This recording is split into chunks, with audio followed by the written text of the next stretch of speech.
Shalom, saudara yang diberkati dalam nama Tuhan Yesus Kristus. Bertemu lagi dengan saya, Pendeta Novel Saragi. Firman Tuhan yang menyapa kita pada saat ini tertulis dalam kitab Efesus, pasal yang ke-6, ayatnya yang ke-10 sampai ayatnya yang ke-20 dengan tema kuat di dalam Tuhan. Namun ada baiknya kita bersatu dulu di dalam doa. Kita berdoa. Bapa di dalam sorga, terima kasih Tuhan buat kasih setiamu, penyertaanmu, pemeliharaanmu dalam hidup kami. Tuhan Yesus yang baik, suatu kerinduan kami rindu dengar-dengaran akan firman, maka berfirmanlah Engkau Tuhan, sebab kami siap untuk menerimanya. Amin. Shalom, saudara yang berkati dalam nama Tuhan Yesus Kristus. Seperti yang saya sebut tadi, bahwa firman Tuhan yang menyapa kita tertulis di dalam kitab Efesus, suratnya Rasul Paulus pastinya, pasalnya yang ke-6, ayatnya yang ke-10 sampai ayatnya yang ke-20. Begini firman Tuhan, saya bacakan buat kita semua. Perlengkapan rohani. Akhirnya, hendaklah kamu kuat di dalam Tuhan, di dalam kekuatan kuasa-Nya. Kenakanlah seluruh perlengkapan senjata Allah, supaya kamu dapat bertahan melawan tipu muslihat iblis. Karena perjuangan kita bukanlah melawan darah dan daging, tetapi melawan pemerintah-pemerintah, melawan penguasa-penguasa, melawan penghulu-penghulu dunia yang gelap ini, melawan roh-roh jahat di udara. Sebab itu, ambillah seluruh perlengkapan senjata Allah, supaya kamu dapat mengadakan perlawanan pada hari yang jahat itu, dan tetap berdiri sesudah kamu menyelesaikan segala sesuatu. Jadi, berdirilah tegap, berikat pinggangkan kebenaran, dan berbaju cerahkan keadilan. Kakimu berkasutkan kerelaan untuk memberitakan Injil damai sejahtera. Dalam segala keadaan, pergunakanlah perisai iman. Dengan perisai itu, kamu akan dapat memadamkan sebuah panah api dari si jahat. Dan terimalah ketopong keselamatan dan pedang roh, yaitu firman Allah. Dalam segala doa dan permohonan, berdoalah setiap waktu di dalam roh, dan berjaga-jagalah di dalam doamu itu dengan permohonan yang tak putus-putus, untuk segala orang kudus, juga untuk aku, supaya kepadaku, jika aku membuka mulutku, dikaruniakan perkataan yang benar, agar dengan keberanian aku memberitakan rahasia Injil, yang kulayani sebagai utusan yang dipenjarakan. Berdoalah, supaya dengan keberanian aku menyatakannya, sebagaimana seharusnya aku berbicara. Demikian firman Tuhan. Saudara yang diberkati dalam nama Tuhan Yesus Kristus, sahabat terbaik dalam kasih Tuhan, firman Tuhan pada saat ini dimulai dengan kata, dimulai dengan kalimat, akhirnya. Hendaklah kamu kuat di dalam Tuhan. Saudara yang diberkati dalam nama Tuhan Yesus Kristus, sahabat terbaik dalam kasih Tuhan. Kalau kita melihat, kalau ada kata yang mengatakan akhirnya, artinya apa? Itu adalah sebuah penegasan, itu adalah sebuah kesimpulan dari kalimat sebelumnya, atau sesuatu yang telah dinyatakan sebelumnya. Akhirnya, kesimpulannya, konklusi. Intinya apa? Paulus mau mengatakan seperti apa yang dikatakan oleh tema kita pada saat ini. Kuat di dalam Tuhan. Hendaklah kamu kuat di dalam Tuhan. Sebab apa? Sebab sejatinya, ketika kekuatan kita bukan bersumber dari Tuhan, maka kita akan terhempas, kita akan kalah, kita akan gagal, dan kita akan terjerembab. Sebab apa? Paulus lebih lagi menekankan, karena perjuangan kita, ayat yang ke-12, bukanlah melawan darah dan daging, tetapi melawan pemerintah-pemerintah, penguasa-penguasa, penghulu-penghulu dunia yang gelap, melawan roh-roh jahat di udara. Artinya apa? Dirimu daging ini tidak akan mampu untuk melawannya. Sebab sekali lagi perlawanan kita bukan bicara atau berhadapan dengan daging ke daging seperti itu analogi. Tapi dikatakan melawan pemerintah-pemerintah, penguasa-penguasa, penghulu-penghulu dunia yang gelap, melawan roh-roh jahat di udara. Memang sejatinya hanya roh Allah lah yang bisa mengalahkan roh iblis atau segala sesuatu yang rancangkan iblis di dalam kehidupan setiap kita. Saudaraku, sahabat terbaik dalam kasih Tuhan, apa yang menjadi alasan Paulus ketika menuliskan surat ini di tahun 60 hingga 62 Masehi? Dan ini ditulis ketika dia sedang dipenjara di Roma.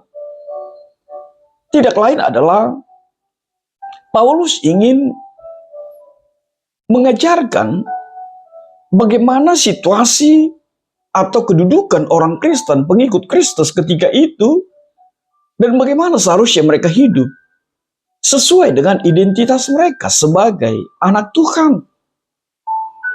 Dan di sini lebih lagi, Paulus menegaskan, menekankan bahwa mereka menghadapi tantangan spiritual, menghadapi tantangan apa yang menjadi bagian dari rancangan si iblis yang ingin memporak-porandakan iman percaya orang kepada Tuhan Yesus. Bahkan Paulus menggunakan metafora pertempuran untuk menggambarkan kehidupan iman Kristen. Dan dia menjelaskan perlunya menggunakan perlengkapan senjata Allah. Sebab hanya perlengkapan senjata Allah itulah yang menjadi kuat kita untuk melawan si jahat dan peperangan rohani.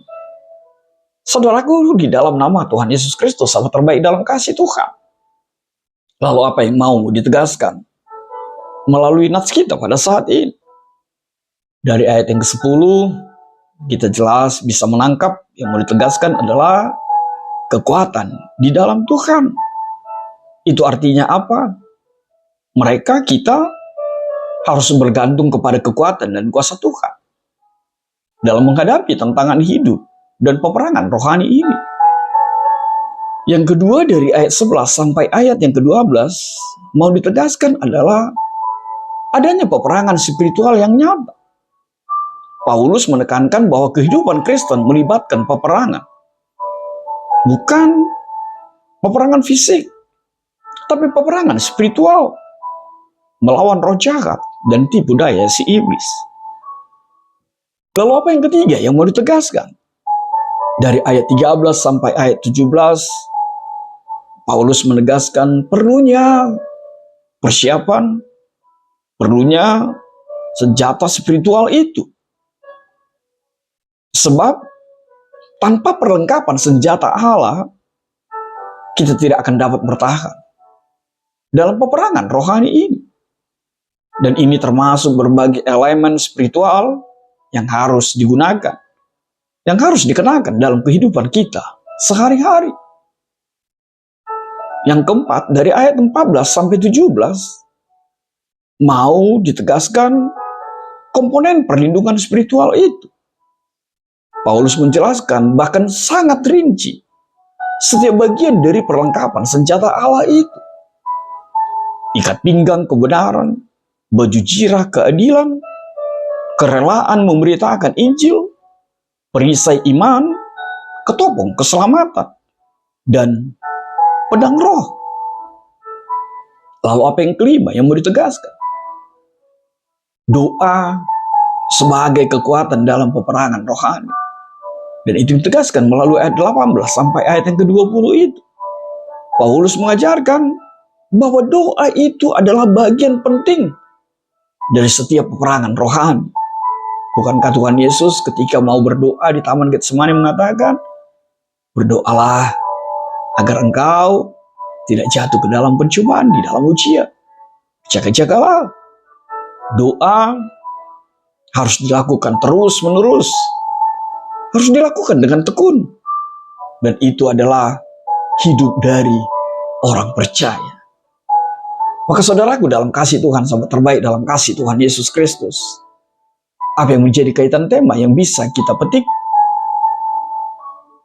Ketika tema kita mengatakan kekuatan, kuat di dalam Tuhan, kuat di dalam Tuhan. Lalu apa yang bisa kita kaitkan? Hal yang pertama, kaitan tema yang bisa kita ambil, kekuatan itu adalah karunia dari Tuhan Allah.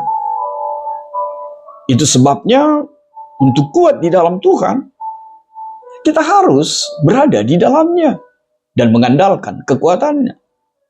Hal yang kedua, kaitan temanya, perlengkapan senjata Allah adalah manifestasi kekuatan Allah itu sendiri. Dan di sini dijelaskan lebih dalam lagi perlengkapan senjata Allah itu. Ikat pinggang kebenaran. Artinya apa? Pertahankan integritasmu. Pertahankan kejujuranmu sebagai bagian dari kekuatan spiritual. Baju jirah keadilan. Artinya hiduplah kehidupan ini sebagai pribadi yang adil di tengah-tengah kehidupan kita. Ada kerelaan memberitakan Injil. Tidak lain adalah kesetiaan untuk setiap kita bersaksi membagikan Injil itu sebagai bagian dari kekuatan pelayanan kita. Dikatakan lebih lagi perisai iman. Saudaraku, implikasi dari iman yang melindungi kita dari serangan spiritual itu. Maka kekuatan iman itu menjadi senjata yang ampuh. Lalu disebutkan ketopong keselamatan. Ketopong keselamatan dalam arti Tuhan melalui Paulus mau mengatakan keselamatan itu adalah jaminan yang diberikan Tuhan untuk melindungi kita dari setiap ancaman, tantangan di tengah-tengah kehidupan kita sebagai orang percaya. Lalu yang terakhir dikatakan, gunakanlah pedang roh atau disebut firman Allah. Firman Allah itu adalah alat serangan dan perlindungan dalam peperangan rohani. Firman Allah itu menjadi kuat kita berhadapan dengan kuasa-kuasa roh-roh jahat di tengah-tengah kehidupan kita. Lalu apa? Kaitan tema yang ketiga yang bisa kita petik melalui firman Tuhan pada saat ini. Tidak lain adalah doa adalah sumber kekuatan spiritual kita. Sebab saudaraku, sahabat terbaik dalam kasih Tuhan, untuk kuat di dalam Tuhan, kita harus menjadi pribadi yang aktif, intens di dalam berdoa. Sebab apa? Doa bukan hanya meminta sesuatu, tetapi juga tentang bagaimana kedekatan, bagaimana berkomunikasi dengan Tuhan. Meminta kekuatan yang bersumber darinya, melingkupi dan menguasai setiap kita. Lalu apa hal yang keempat? Kesadaran akan peperangan rohani. Saudaraku, sahabat terbaik dalam kasih Tuhan, setiap kita perlu menyadari bahwa ada kekuatan jahat yang beroperasi di dunia ini. Dan bahwa kekuatan Tuhanlah yang menjadi perisai kita untuk menghadapi itu semua. Lalu apa yang kelima? Kaitan tema tidak lain adalah marilah setiap kita oleh kuat yang bersumber dari Tuhan, kita memiliki keberanian dalam bersaksi. Artinya, pribadi yang hidup di dalam kuat akan Tuhan adalah pribadi yang berani untuk berdiri teguh di dalam imannya, memberitakan Injil, bersaksi, meskipun akan ada tantangan dan ancaman yang selalu mengintainya di dalam kehidupan ini. Maka saudaraku dalam kasih Tuhan, sahabat terbaik dalam kasih Tuhan Yesus Kristus, apa yang menjadi refleksi bagi setiap kita? Hal yang pertama, andalkanlah kekuatan Tuhan dalam kehidupanmu sehari-hari. Setiap hari, kita perlu mengingat untuk bersandar kepada Tuhan. Apapun situasi kehidupanmu, Maka mulailah setiap hari, mulai harimu dengan berdoa, mohon kekuatan dan bimbingannya. Dan selalulah andalkan Yesusmu, Tuhanmu, dalam setiap keputusan, dalam setiap langkah, bahkan dalam setiap tantangan yang kau hadapi dalam kehidupan ini. Lalu apa yang kedua?